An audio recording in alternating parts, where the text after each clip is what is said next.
కొడుకులు సంపాదిస్తే తల్లిదండ్రులు అంటారు, మరి కొడుకుగా నువ్వు మమ్మల్ని చూడాలరా అంటారు.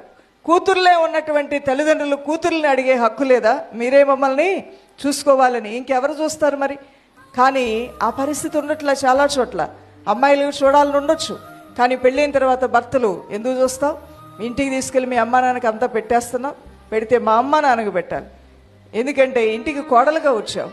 అందువల్ల నీ డబ్బు నాదే, నా డబ్బు నాదే, మన ఇద్దరి డబ్బులు కూడా మన ఇద్దరివి, మా ఇంటికే ఖర్చు పెట్టాలి అనే మూర్ఖత్వం కలిగినటువంటి అల్లుళ్ళు లేరా? ఉన్నారు లోకంలో. అటువంటి వారి లెక్కలోనికి చేర్చబడకుండా జ్ఞానం కలిగి జీవించటమే దేవుని దృష్టికి యోగ్యమైనది. అవును, ఒక్కొక్క కుటుంబ పరిస్థితులు ఒక్కొక్కలాగా ఉంటాయి. అందువలన సమాజము ఈ విధంగా వెళ్తుంది, ఆ పోకడలోనే వెళ్దామని నువ్వు అనుకోవద్దు. కొడుకున్న వాళ్ళు కొడుకు చూస్తే కూతురున్నప్పుడు కూతురు తల్లిదండ్రులు చూడాలి, అల్లుడు కూడా అత్తమామల్ని చూసుకోవడంలో తప్పుందా?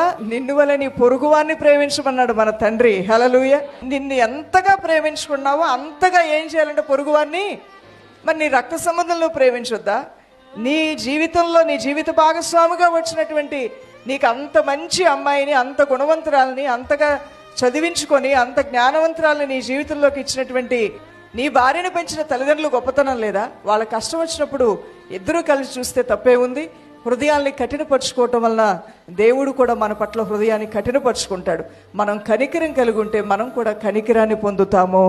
కనికరము గలవారు ధన్యులు, వారి కనికరాన్ని పొందుతారు. ఎవరి కనికరాన్నో తెలుసా? దేవుని కనికరాన్నే పొందుతారు. దైవజనమా, నీ కలిగిన దానిలోంచి నువ్వు ఇచ్చిన స్థితిని చూసిన దేవుడు నీ మీద కనికరం చూపించి లేనివి ఎన్నో నీకు ఇస్తానంటున్నాడు. నిన్ను దీవించి నీ గంపను నింపుతాడు, నీ పాత్రను నింపుతాడు, నీ హృదయాన్ని నింపుతాడు. నీ ఇంటిని మేలుతో నింపే దేవునికి మహిమ కలుగును గాక.